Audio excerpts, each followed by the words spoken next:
Welcome back to Pickin Winners. I am Tony. That is Nate. The regular season, it's over. Bill Belichick's tenure in New England, it's over. Nick Saban's college coaching career at Alabama, it's over. We enter the wild card round of the NFL playoffs this weekend, so we have some picks. We have a full recap of our 2023 NFL season, and we'll add in some additional props and such along the way. But first, how we doing, Nate? I am doing good. In game last week was really interesting. Just something to highlight if you're watching games, right? And I'm an advocate for watching football while it's on, right? Especially if you're going to do a show, like to the best of your extent, right? Get people, we have families and stuff like that. But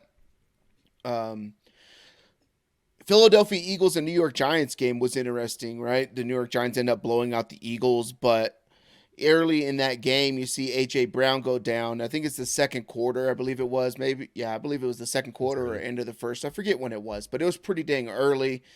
At the same time, they're fighting for a division against the Dallas Cowboys. Cowboys got to lose, Philly's got to win type of thing or whatever like that. Dallas is blowing out Washington. They know the score of the game. They're trying to win against the Giants and hoping for a miracle. And then A.J. Brown goes down. As soon as A.J. Brown goes down, the first thing you should think, they're going to pull everybody because they're not going to beat out Dallas for the division anyways. They're going to pull everybody out of this game pretty quick after you lose a player like A.J. Brown in a game before the playoffs and you're struggling to just hopefully win a division when you had it in hand and you can't win in a month and a half or anything like that. So at that time, you got a good New York Giants money line, plus 150 at the time that he went down. Hammer that little thing, cash it all the way home. And it's hitting once they bench everybody, right? So some of those things, if you're watching in those, for next year, something like that, in these games where one thing has to happen for another thing to happen and you got to do your thing, understanding the landscape of what's happening in the NFL and then what teams are going to do to preserve themselves for the playoffs. Just something to think about, but it was a fun time. Felt good about it at the time that it happened, and then once you see everybody come out, boom, do that. But a lot of opportunities in game when you're betting the NFL, and I think I've done pretty well on the in-game stuff. Feel good about that going forward as well. So something to think about for 2024. I like that a lot. Nate's shared some stuff basically week one when we started doing this, and he gives you that little tidbit right there for the final week of the season, which for the most part, there's a lot of games that don't matter. There were some like the Eagles game that did, and you could definitely take advantage of in-game stuff like that. Before we do the season recap, we will recap week 18. We both went 11-5. Pretty solid week. I was plus 1.3 units while you were up 3 units.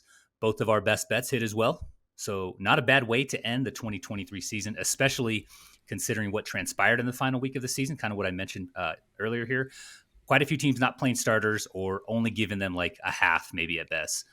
Lots of variance, right? And I think it's safe to say we did a pretty good job navigating our way through all of that. I'm happy with how we fared in week 18. Any comments on week 18 before we recap the full season for us? Nothing for week 18. Never mind. I always do that. We always do this. Like, nope. And then I got something to say. Let's hear it. Let's hear it. So I get the sentiment that a lot of teams didn't have things to play for, but there are a lot of players that have things to play for, right? A lot of coaches that have things to play for. So it was pretty interesting how many people really did play. It was no more people sitting than a regular bye week or anything like that too. So sure.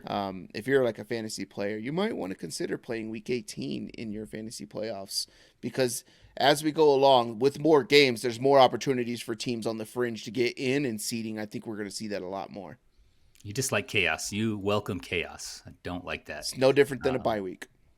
You did. Yeah. You mentioned players like individuals playing for stuff. Was it Chris Jones needed a sack? Javion Clowney, I think, needed a sack to hit some bonuses and stuff like that. So, yeah, for sure, take advantage of like props like that. But moving on now to the 2023 recap for us. So for those who may have joined this adventure later in the season, when Nate and I were doing this year, we were picking every NFL matchup each week. That is 272 in total. I looked up the number and did the math, just double check myself there. And we were risking whatever it would take to get to 1 unit of profit for every correctly picked game, picking money lines. So if you consider a Chiefs matchup against, let's say, the Raiders early on in the season, we were risking 5, 6, maybe 7 units, right, in order to win if the money line were that one-sided. Very difficult. We don't recommend doing it, but here's how we fared for the 2023 NFL season. For picks, I went 176 and 96 for a 65% pick percentage, risking 675 units on the season, coming up 22 units in the red. Didn't like that. Get to that. Nate, you went 173 and 99 for a 64 percent pick percentage, risking 652 units. So you were doing it a little smarter than I was. I think halfway through you kind of picked up on some things, but you came up 14 units in red. So better there as well. Looked up how the NFL experts did, the people who get paid to do this stuff, the people you have to pay for their picks. We finished third in total behind Doug Burrell of Gridiron Experts with 181. Jared Dubin from CBS was at 179. And there we were. We beat Jamie Eisenberg of CBS, Mike Clay of ESPN, Pete Prisco of CBS, Mike Florio, and we're handing these out for free. So we were both in the red, but as Nate has mentioned, and as I have mentioned, this was very challenging. For the best bets, to recap those real quick, Nate, you carried us. Thank you, man. You're welcome. You went 12 and 6, up 5 units. If I calculated profits the same way we did the picks, right? Mm-hmm. I was 9 and 9. I fought like hell to break even and ended up just under a unit. It was like 0.5 in the red. But obviously, a lot of learning took place. Hopefully, we can apply that to 2024 and get in the green. But a final thought for me, we mentioned the Bills costing us dearly throughout the season, right? We were bitching about them early, midway, and even later on. They single-handedly accounted for 15.3 units of loss. I mentioned we were like 20 and 15 in the red, right? The Bills were 15. But Nate, you know who cost us even more this season? It has to be the Eagles. They're up there. Eagles were top 4, I think. It was the Chiefs. Atlanta. Oh. The Chiefs, 16.9 units. That's 31, almost. That's 32 units right there alone. We would have been in the green if not for those two teams and some of their struggles throughout the season. But that's what makes it fun, right? But yeah, it's some of those massive. Go ahead. It's why you can't sit there and say this is a for sure easy bet win, right? They're 13-point favorites or something like that, right? The money line is minus 900. Obviously, they're going to win. Look at how big of a favorite they are, right? And we talk about that every week of, look, this team's a big favorite, most likely to lose. And it happens every single week. Every week. And I think that's what we really were trying to figure out, right? Can you just be profitable betting the money line? And the surefire things are never the surefire things in the NFL. And I think that's what makes it so dang fun to do and beautiful to see. It was fun because halfway through, it feels like we have one arm tied behind our back with these profits. The records were fine. The profits, though, were a problem for us the entire season. Any final commentary, though, before we make a few wild card round picks? I think it goes into like that whole thing. I'm going to use a term that I don't like, parlay, right? That whole concept parlays into like when you see people 4, 5 leg, 6 leg, 7 leg parlay on heavy favorites and stuff like that. Mm-hmm. Every week there's one that loses, right? It's just not a smart idea to do. So this week I'm going to go over this, like everything we did, and then just go over if we were to pick teams to win, but bet the spread, what would our numbers have been? So I'll do that math and then I'll bring it in for next week. And I think that'll be pretty fun. So yeah, because I think your longest line is like usually 120, right? Versus 900, 800, 700, things like that. So awesome. A lot of fun. All right, Nate, our season is over as far as what we were doing with the money line picks, but we have way too much fun recording these and making picks. And the NFL playoffs are just about underway. This is also probably like therapy a little bit for both of us, maybe. Mm-hmm. It's free therapy. But let's kick off another exercise in which we're picking these games, but we'll add a little bit of a twist just to spice things up in our podcast bedroom, if you will. So we have 6 games this weekend. We're each going to make 2 money line picks. We'll each pick 2 spreads. And for the games we want nothing to do with, we'll go ahead and pick 2 props that we like in those games. Can be anything: kicker stats, passing props, interceptions, rushing number, whatever, longest rushes, things like that. We're still going to give our insight into who we have winning the game, but we'll make it clear as far as what we're picking. So 2-2-2 is kind of what we're doing for this. We'll kick things off with the first Saturday game, Cleveland at Houston. This line opened at Cleveland minus, is it 1.5? Yep. 1.5. The over-under opened at 43. Where we're currently at is Cleveland minus 2.5, so moved in the Browns' direction a little bit there. Over-under also jumped up a little bit. That is currently at 44.5. What are you doing with this game, Nate? Yeah, so I think this is going to be the best game probably of the entire weekend. It's this game and the Lions and Rams game, right? Like, Okay. and every game in this slate has something fun to talk about, whether it's Deshaun Watson trade with the Houston Texans, right? And then they play in the playoffs. Granted, Deshaun Watson's on the bench, but it is what it is. Tyreek Hill going back to Kansas City, and Kansas City doesn't have a pass catcher who can hold on to the ball. Philadelphia at Buffalo in very bad Tampa. temperatures. Not sorry, Pittsburgh at Buffalo. There you go. The wrong city in this shit state of Pennsylvania. But Pittsburgh at Buffalo, no TJ Watt. Mason Rudolph's been playing well. The Bills on a massive winning streak that we outlined, before the Chiefs game. And some pretty bad wins in that area. Then you got Mike McCarthy facing the Green Bay Packers. Mm-hmm. Bill Belichick is out there. Probably going to be the next Dallas head coach once Dallas loses in the playoffs. That's available. The only book I found that at where you can get Bill Belichick's next coaching job is DraftKings. The only things I like for anything there is Atlanta, because they have a really good defense with some of the greatest man corners. Like, as a whole unit, they have the best man coverage unit in all of football. And they have weapons everywhere on the offensive side. They just need a quarterback. Someone can come in there and play quarterback with Bill Belichick, plug and play type of thing. Weak division, which Bill Belichick's been great at. Mm-hmm. But I think he ends up in Dallas. Atlanta's at a plus 200. Dallas, they don't have Dallas as a team, but they have any other team, which means Dallas, because it's the only one that's going to be available at plus 400. But if you're looking for Bill Belichick props out there. And then you got Matt Stafford. The Detroit Lions fans finally get to see Matt Stafford play a home playoff game. I'm interested to see the percentage of Matt Stafford to Jared Goff Detroit Lions jerseys, because I think the people of Detroit do have a lot of respect for Matt Stafford. They love that dude, and they were happy to see him win a Super Bowl. Sure. But Jared Goff has sworn to get rid of the pain in Detroit. And then the worst game of it is on Monday. Like, nobody even wants to watch it. It's Philly at Tampa. So some interesting things there. But for this game, anyways, Cleveland Browns, their defense doesn't travel well on the road. It hasn't traveled well on the road the entire year, which is kind of scary. They let up some passing yards. And that's what Houston is good at, is throwing the forward pass. I don't think they're going to be able to run the ball all that well. Although if you're into it for in-game stuff, looking at stuff for Devin Singletary, if the game flow is good, right, Devin Singletary's getting all the lion's share of the carries and the yardage and everything like that. I'm going to take Cleveland. I think they just win one more game and then they're done potentially in the playoffs. So they got one more game to go, and I think they're going to be out. But good story for the Houston Texans. They're in the playoffs because the Jacksonville Jaguars completely tanked and just collapsed. One of the worst collapses that we've ever seen in the NFL. That's pretty bad.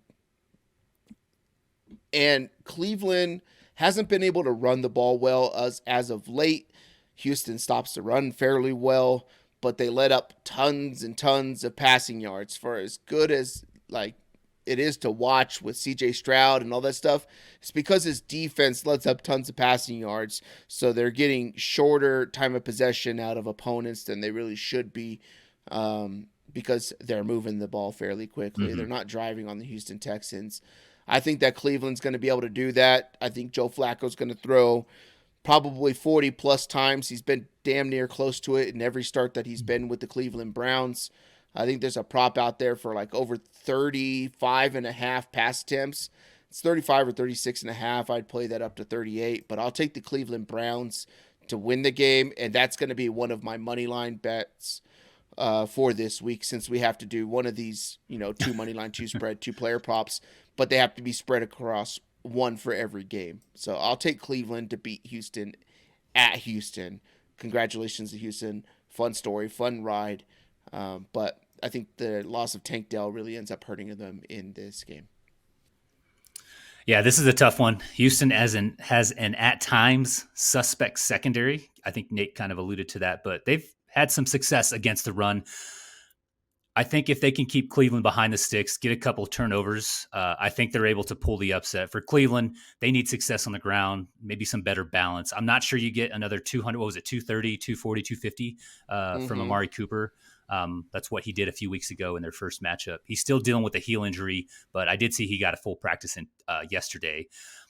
But I really want to stay away from this one. It feels like Flacco has kind of the glass slipper on, and the carriage is going to turn back into a pumpkin at any moment. You think it's next week. I think it could be this week. I'm probably leaning Houston to win or at least cover at home. But my bet in this game is Joe Flacco over 0.5 interceptions. So to throw a pick, you can find that for minus 175 at BetMGM. I do like what Flacco has done, but in each of his 5 games this season, that's what he's played with the Browns, he has thrown an interception, at least Yep. one. He has 8 in total. He has some games with 2, I think maybe one with 3. Some justification here is that Houston was 6th against the run in the regular season, and they have had a little bit of success against Cleveland in that first matchup, kind of stuffing the run. How I think it goes is less efficiency running from Cleveland, leading to more passing, and more passing for Joe Flacco typically means, higher chances for an interception. So give me the interception in this one for Joe Flacco, taking a player prop for our first matchup. It's going to be so fun that this is the first game of the weekend, man. Like Absolutely. Saturday morning, first game. It's going to be fun. Yeah, very excited for that one. Our next game is Miami at Kansas City. So this opened at Kansas City. They were field goal favorites at home. Over under was at 46.5. We are currently at Kansas City minus 4.5. Over under has dropped a little bit. That's down to 44. Maybe with the Waddle and Mostert injuries, they're still battling through those. What do you got in this Chiefs Dolphins matchup, Nate? Speaking of minus 4.5, Saturday. That is probably when this will be released, Saturday morning. So today, uh, it is going to be a high of 7 degrees and a low of -10 with winds. With winds in this Mm-hmm. game. I don't know how strong the winds will be, but it is going to be like when they say, like, I forget what it is. It's in a movie or a show or something like that, and some guy, or I think it's stand-up comedy, Ron White or something like that, talking about, hey, what's the temperature? There isn't one because it's going to be 0. Like, there's literally no temperature. It's just 0 degrees, right? And a lot's being made of the Miami Dolphins being from Miami, South, all that kind of stuff, and playing in the cold. I can guarantee you, we live in this area, Tony. Kansas City is what, an 8-hour drive from our house, so it's Yeah. not too bad, right? There's a difference between 32 degrees, 20 degrees when the sun's out, and 0 with wind. You just complained about this in another episode. I was bitching about it. Yeah. And we've been talking about it for a couple weeks, right? Like, it is absolutely miserable. And I don't care who you are, what type of athlete, you don't like playing in this level of cold. It hurts more. Your body doesn't stay as warm. Your bones are like reacting different and stuff like that. Both teams don't want to play in this. It's not like people in Kansas love no temperatures, right? And they love freezing winds. Like, no one likes this. I think that Kansas City ends up beating the Miami Dolphins. I do like the Miami side if you're going to go with the spread. I like that more, solely because Kansas City just doesn't beat teams by margin. And getting over a field goal, I think this should be at 3. So I like the Miami side on the spread personally, but I'm going to bet this is going to be my other money line pick because I didn't want to touch the other games with the money line. And I think that Kansas City ends up winning this game. I think that their defense will let up yards, but I think they'll be able to hold them in the red zone. And if there's going to be wind in this game, freezing cold, balls don't warm up as much, so you don't get as much on kicks. I think that they can get Miami to settle for field goals and potentially miss a few there. So I will take Kansas City to win the ball game. Yeah, with the wind, I just have more in the temperatures. I have more faith in Kansas City, Dinkin and Duncan, right? Let's not pretend like Patrick Mahomes doesn't know how to play against Vic Fangio. He did it for how many years when the guy was in Denver, right? Like that shouldn't be a problem. He'll take the short stuff all day long. But Miami has already lost Phillips. They've lost Chubb on the defensive side. Was it Van Ginkel or whatever his name is? He's not playing. Xavier Howard, Deshaun Elliott, Javon Holland, Yep. their safeties are out. All DNPs through Thursday. I doubt those guys are playing. Jalen Waddle and Raheem Mostert are trending up, but still limited practice at best throughout this week for either of them. I think it's the same story with some of these teams that have tons of potential, but the injuries just kind of mount and they take their toll on them. I think that's happened to the Dolphins. It's not the same 70-point team that just trashed Denver, what feels like 2 seasons ago, right? So give me the Chiefs to run more effectively, take those short passes from Vic Fangio's defense. So just passing in the short and intermediate more efficiently and to take advantage of that banged up defense. If they have Melvin Ingram trying to cover tight ends or Rashee Rice, they're going to have problems, and that's probably what's going to happen. Give me the Chiefs to cover. I like the 4.5. I like this a whole hell of a lot more when it was at 3, though, Nate. Wasn't happy to see that number change. Moving on now to our Sunday games. First one we have here is Pittsburgh at Buffalo. Nate mentioned this one. This opened at Buffalo, minus 7.5, over under at 43. Where we are currently at, Buffalo, minus 9.5. That's gone the Bills' direction. The over-under, that has dropped 10 points almost to 33.5. We have a high in the low 20s, gusts up to 50 freaking miles per hour. Nate, what do you got with this one? So this got up to 10, and I thought it was teaser protection. So people that are doing like 3-team teasers that are doing 7-point, right? So you could do 7-point at 3 teams and then get to the normal teaser range of minus 110 or something like that, or 120. So, but it came down to 9.5, which I really don't like because I'm on the Pittsburgh side of the spread on this one. It's just a low total. And when you have that, so you go back to last year when New England played Buffalo in one of these type of games, right? And New England ran the ball like 47 times or something like that in that game because the wind was so bad, freezing cold, and it was just not beneficial to the pass game. Like winds above like 25 to 30 miles an hour really start to affect the forward pass. Anything below that's really not that big of a deal. But in that game, Buffalo threw the ball with Josh Allen, like dropped back to pass 32 times. Like that was absolutely insane that they did that. So I think we're going to see some more of that. Buffalo's a pretty strong running team, and Pittsburgh's going to run the ball because they're not going to want to put Mason Rudolph out there, throwing passes in this type of weather. So I think that if the game's going to stay really close, I can see this being a 14-7 game or something like that, or 17-10 game. I think it's going to be really, really low. A turnover for Pittsburgh to maybe make get a quick touchdown off of it, and then it kind of just settles down.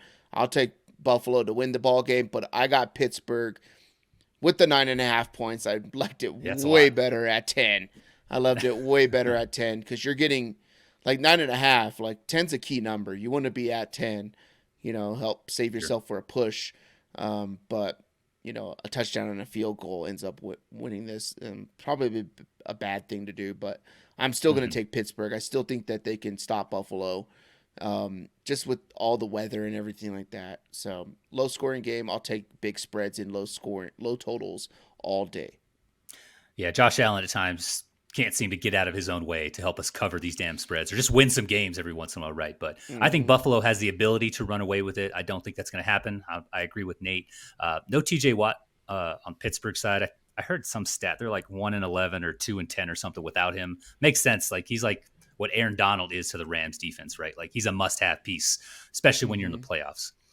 Absolutely trashed weather that we mentioned that. So you likely aren't going to make big pass plays like on the Pittsburgh side. So for me, what it's going to come down to is which quarterback can get things done on the ground. And it's obviously Josh Allen. I think Mason Rudolph's like a 6'2", 40, somewhere around there.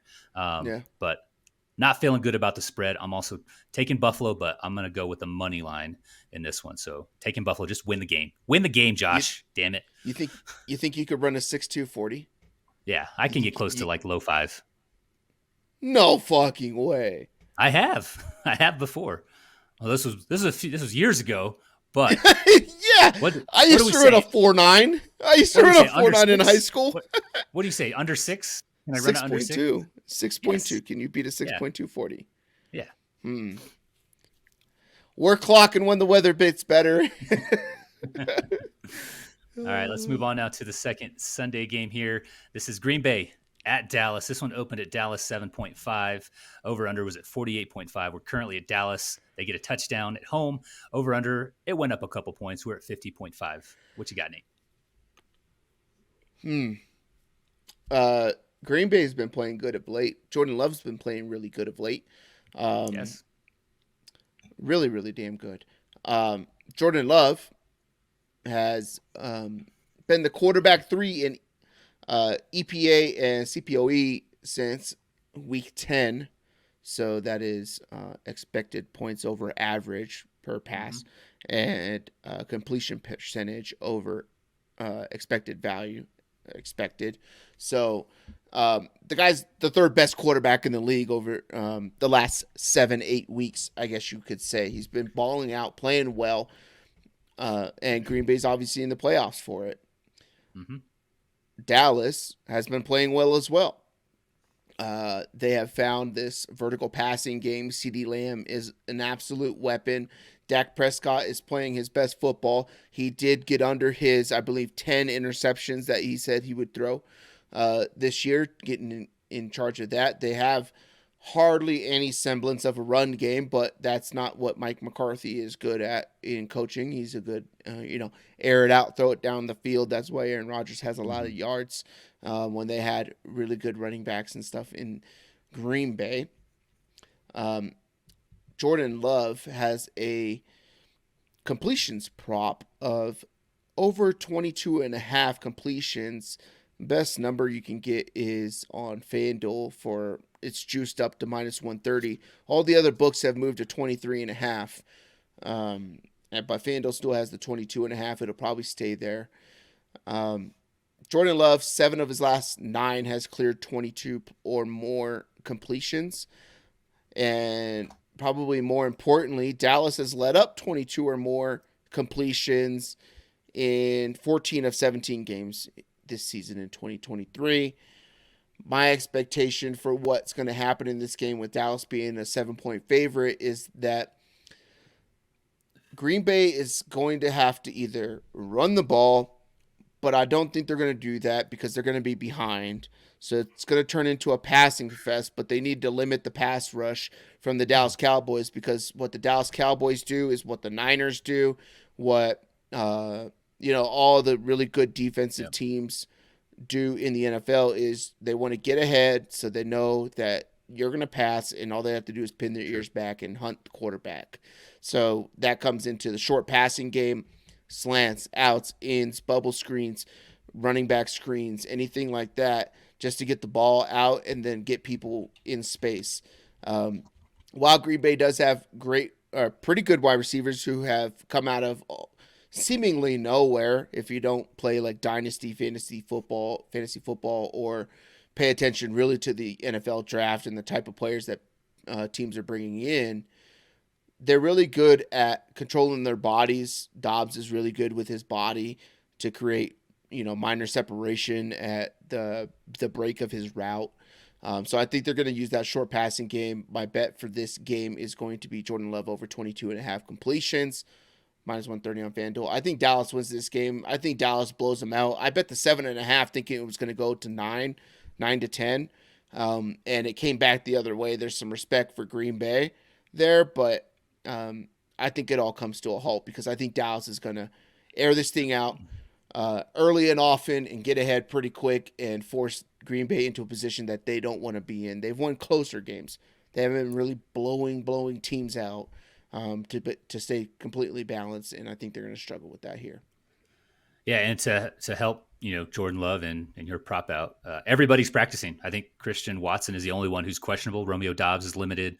Jaden Reed's full. Luke Musgrave, he's full. So they should have the full complement of weapons for Jordan Love. So that is kind of enticing there. In this matchup, I also am looking at Green Bay. They finished 9-8, and most of us probably left them for dead after starting the season 3-6. They made some phenomenal adjustments with Love in that offense. I just look at their recent performances, losing to the Giants, losing to the Bucks, barely beating Carolina. They did beat Minnesota and Chicago. Good division wins there. But I think the Cowboys are just, too big of a step up from all of those teams on the offensive side of the ball and also on the defensive side of the ball. And now you get them in Jordan Love's first playoff game, and it's at Dallas. I'm taking Dallas in this one, but I'm not betting the money line or any spread here. My bet, Nate, it's on a freaking kicker. Taking a prop for this game. It is on Aubrey. It's like Brandon Aubrey to go over 7.5 points. So that is minus 138 on FanDuel. He's hit that number in 12 games this season. Games in which Aubrey did not clear that number were either blowouts or they were losses. And I don't think this game is either of those things. The implied total has Dallas winning this thing 29 to 22-ish. There's a 0.5 in there. So approximately. It just feels like 2 field goals and a couple of extra points is definitely doable in a playoff type of game with this matchup. Guy went to a very prestigious university. He didn't kick footballs there. He played lacrosse, but it's whatever. That is, his story is pretty cool. Moving on to our final Sunday game here. This is the Rams at Detroit.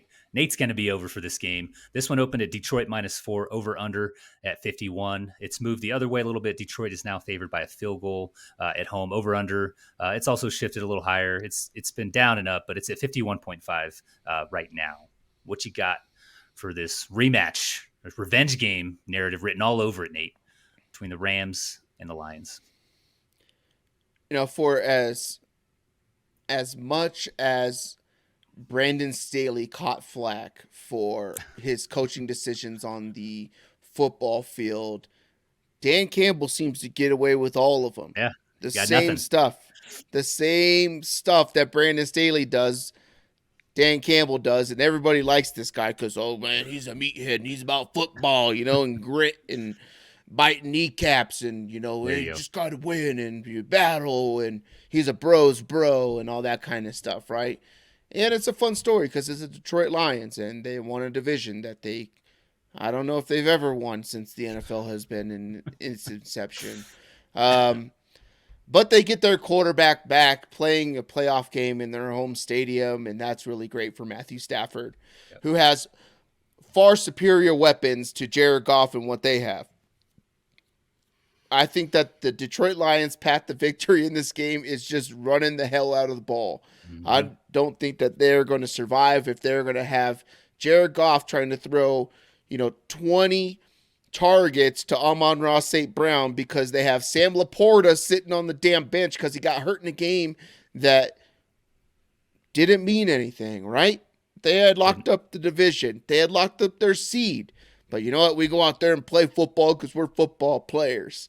Bitch in the ass because the one guy who kind of saved your season in Sam Laporta, the number one fantasy football tight end on the year. It's kind of crazy for a rookie. But I know we're talking about betting, not fantasy football. But who else is catching passes out of this team? Josh Reynolds. I can't find a damn Khalif Raymond prop, and I love that dude. So if you can find Khalif Raymond props, I'd like to bet him. He's injured. Is he injured? Is he? Is that why? Like I don't know. Yeah, I think he's I thought out. He caught passes last week, but I don't know. I haven't paid attention to that. I just know Sam Laporta's not playing, and they need to run the ball. Detroit Lions are basically a pass funnel. Like, it's hard to run on them, but you could pass all over this team. It's pretty easy to pass all over them. They're 25th in EPA per pass attempt and 32nd in explosive pass rate. So meaning, balls farther down the field, and the fact that they are catchable and they're getting caught against them. Like, that's what explosive pass rate is. Teams are just throwing bombs on this team, getting big chunks on big air yarded passes. Matthew Stafford. Not Matthew Stafford. It is about the Detroit Lions. They're 6th in giving up passing yards in the game per game over the season and 6th in passing touchdowns. They just let up stuff through the air. The last 7 for Matthew Stafford, he's averaged 270 point a decimal and 2 point something in touchdowns. Matthew Stafford has a passing prop of over 272.5. I'm going to Yep. bet that over passing yards in this game because I think they're going to air it out. Sean McVay is a player's coach. I'm kind of seeing that. We saw that with Puka Nakua. Hey, get him the Hmm. record and get him out of there. I think that Yeah. the Kyrie Williams stuff is fun, but he knows that he's got his old quarterback out there and they got some momentum. And everybody's like, this guy stunk, including you, Tony. Jared Goff stinks. He's the worst. And Matt Stafford is the savior. But he's going to try to prove that in this game and just allow Matt Stafford to give it one time to the Detroit fan base because they deserve to see Matt Stafford play well in a playoff game in their home stadium. Give me over 272 passing yards. Minus 114 on FanDuel for my pick. And I'm going to pick the Rams to win. I don't like picking it. This was the one before the show, Tony, we were talking about it, and it took me a little while. I skipped over It it did. It did.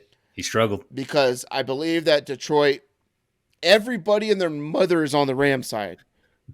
Everybody. Like the money line bets are outrageous. Everything about the Rams. Nobody's got respect for Detroit. And that just tells me that Detroit's probably going to win. I believe this Rams handle is the biggest handle they've had on a single NFL game all season Yeah. in the sports books, which means they're going to profit massively when the Detroit Lions beat this team. That's how that works, But I'm man. going to pick the Rams because the story feels better. Sure. But if Detroit, it'll be a good in-game opportunity. If Detroit comes out and just runs the hell out of the ball, then I would in-game the Detroit side. But if they're going to try Sure. to get into a air raid against the Rams team, they're going to lose by double digits. Yeah.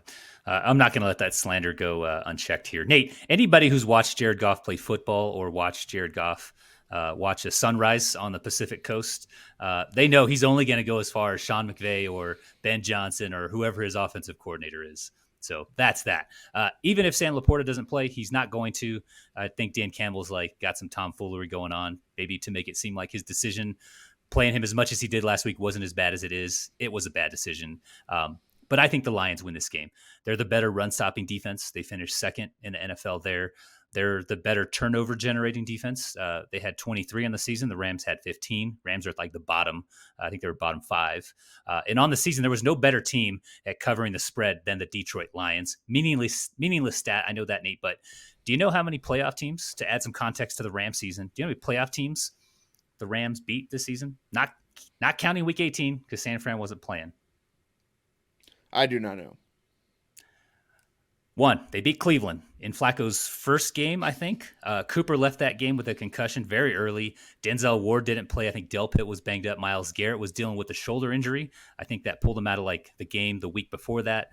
So just putting some context to that game, the one game the Rams won against a playoff team.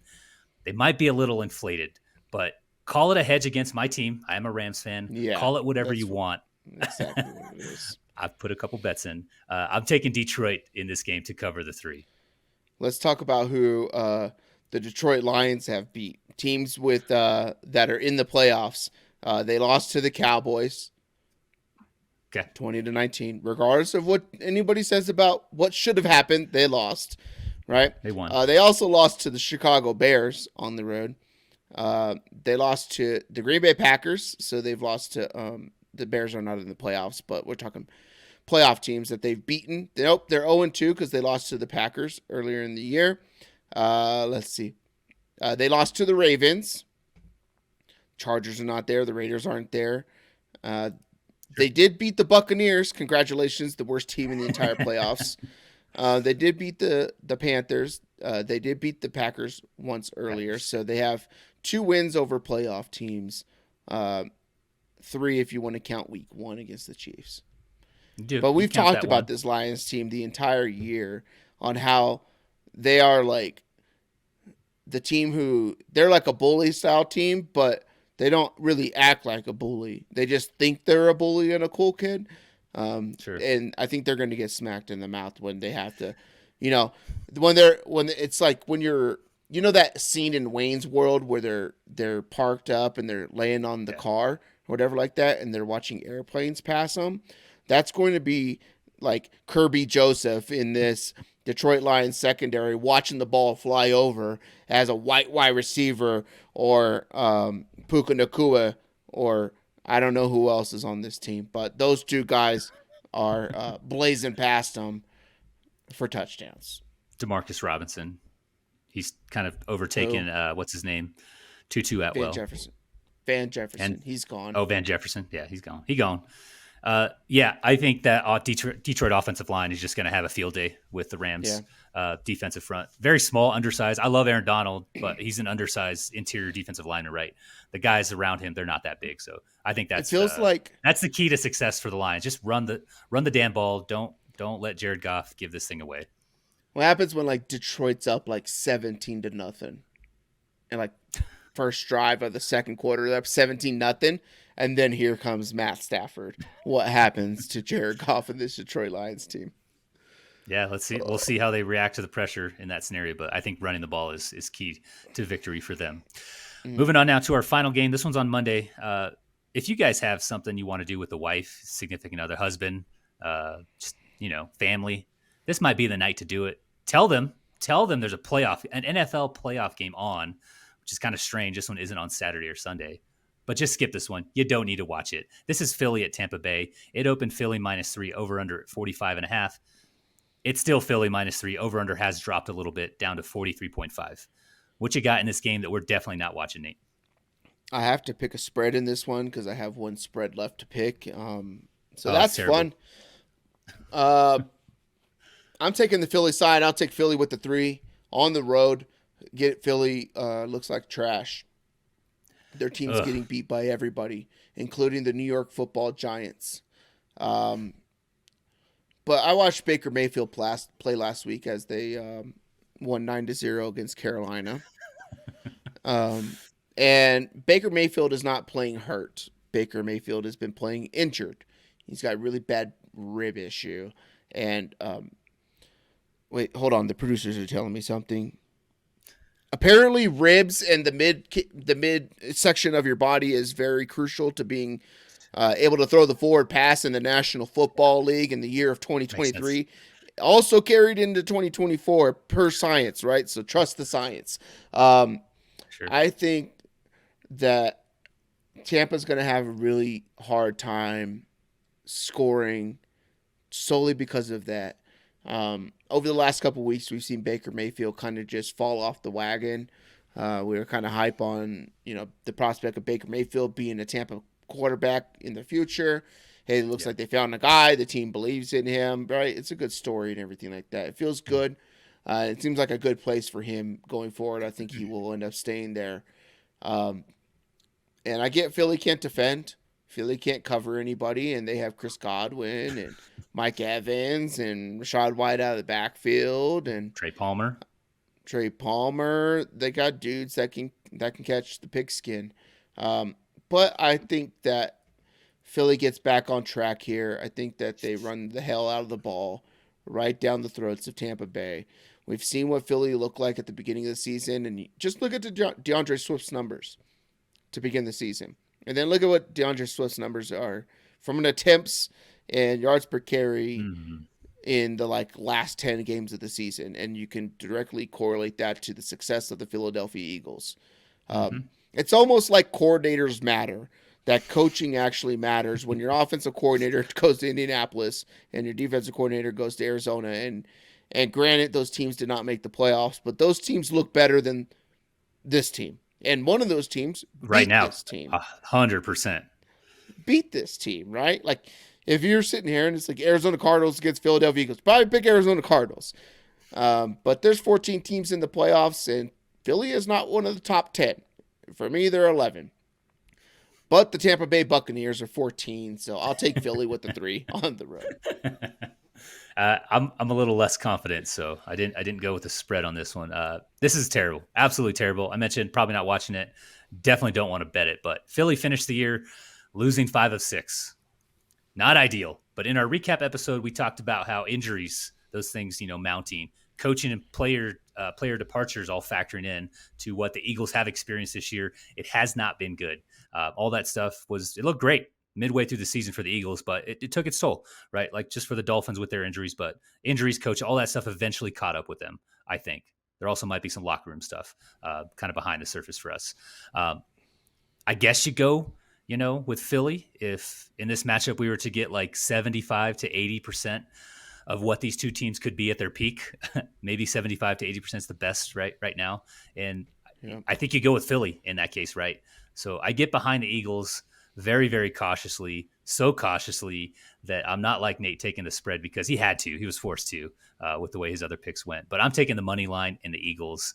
I don't like it. I don't like it at all. But, middle of the season, this was costing us again 4.55, units to bet it. This is only 1.58. So not sweating it too much. I'm trying to check Right. here. I'm trying to check here. So the Philadelphia Eagles would fall under any other NFL team for Bill Belichick. And it's on my mind right now about Nick Sirianni getting shit canned if they lose to the Tampa Bay Well, Buccaneers. if they That lose seems this like a game, pretty 100%, good. I can see him out. Yeah. And he gets out, right? And then what if they bring it? Oh, my God. Bill Belichick's going to one of these teams in the NFC East. Man. Yeah, maybe you bet that and Dude. you take Tampa, whatever's better here, whichever line's better. I like it. Oh, yeah, I would take the 400 with Bill Belichick going to any other team than betting against these, than taking the Tampa money line. Sure. Dude, Sure. I don't know. I have like chills going in me. Like as you were reading it off, I was like, wait a minute. They could really lose this game. Or even if They they win could. this game and they lose, I think there's like a team from so the last team that's really done this is like the Cleveland Browns where they were so bad. And I forget when it is. It's like either the early 80s, late 70s or something like that, I believe it is. But the Cleveland Browns were in the position that the Philadelphia Eagles were, where they were Hmm. winning the division by like a Yeah. landslide. And it's like, oh my God, they're going to go to the Super Bowl. And then they lost like their last 5 games of the season, limped into the playoffs, and then they won their first round, and then they lost in the second round. So if Hmm. that happens, oh man, that would be pretty cool. I don't know. I have a gut feeling right now that Bill Belichick's going to either be the Eagles coach or the Dallas Cowboys. I think it'd be Dallas because he probably likes the quarterback a lot more. But 100%. dude, it's there. Yeah, I need to dig into like all that off-season stuff, the future stuff. I know there's some money to be won and lost, won and lost there. So Nate, we're done with best bets. That was the regular season. We all know, Nate, you're cooking up some parlays, some teasers, a dozen different player props, maybe some futures action. You've already kind of alluded to that. So, any bets that you'd like to speak to here? We'll work on the nomenclature for this segment in the playoffs later. But what do you got as a best bet or a bet that you want to highlight here after our picks? Yeah. So my favorite bet, I'm going under 44 in the Miami Kansas City game. I don't like that they don't get the hook because 44 is a key number when you're talking like 3 field goals and 2 touchdowns, and then I believe that equals 23 points, Mm-hmm. and then 3 touchdowns, so 23-21 type of game. So I'd like to have the hook, but this game came down a couple points. I've heard some other dudes like really smart, like data scientist type of numbers people that have this game modeled at like 48, and they don't think the weather's going to be an issue. I think the weather's going to be an issue. Just pure coldness really does suck, and if a team has a long drive, which both of these teams can do, another offense is going to get stagnant. So I'll take KC Sure. Miami under 44.5. Another thing, like that with Buffalo getting to 9.5, you can tease them down 3.5. Dallas 1, or you could do the normal Stanford Wong type of thing of you can push Pittsburgh up to 15.5, or Houston up to 9 or to 8.5. You get Houston Mm-hmm. up to 8.5 and Dallas down to 1. That's a pretty good teaser leg there too. So there's a couple teaser legs out there now that some of the numbers have shifted, but I'll take Kansas City, Miami under 44 as my best bet. I like that. For me, going back to the well with the running backs, catching balls, longest rushes, stuff like that. I like Rashad White. He was going to be one of my player props, but I shuffled my picks around earlier. Rashad White has an over line for receiving yards at 23.5. That is minus 120. You can get that at BetMGM. I think FanDuel may have had it for about the same. But if you're like me and have Philly winning that game, this makes a lot more sense. Rashad White has eclipsed 23.5 receiving yards 9 times. And Philly is decent against the rush. They finished 10th best in stopping opposing ground games. They were very, very much top 5 team throughout most of the season. They kind of slowed down there towards the end. But logically, you get more short passes to White versus runs that are probably going to get stuffed at the line of scrimmage.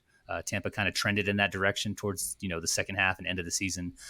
There's the added justification. If Philly is ahead, Tampa is throwing more. Rashad White is catching some dump offs as like a second, third read. So I like this thing either way. I think it's the best way they've deployed White for his skill set when they have been successful. So give me Rashad White over 23.5 receiving yards for my soon to be named segment bet. Closing thoughts before we go grab the pizza. Jerome Ford has a prop of 6. Oh, go ahead. Yeah, Jerome Ford has a over 16.5 receiving yards prop as well too. I think that's pretty solid. Jerome Ford is pretty shifty out of the backfield when catching the ball, and the thing with Jerome Ford is he's not going to like zigzag his way through a bunch of defenders and make people miss. But if he gets a straight line, like the dude's blazing fast. So if you can get him out and then just get him right between a linebacker and a safety, he'll probably pick up 16 in one type of pass play. So I think that's a good one too. Yeah, he doesn't need 4 or 5 catches. He can definitely do that on 1 or 2. He has been efficient when he's got the ball. I like that. All right, closing thoughts before we get our pizza, wing, booze orders in for these playoff games, Nate? Nothing else, man. Good luck to everybody. Hope you win your bets. Don't go crazy. But the NFL season is winding down. And this is going to be the best week of it all because next week we got less games. And then the week after, it's kind of dead. So 2, yeah, and then we get the Pro Bowl. That's the thing. They're still doing that, right? That's going to be a thing between.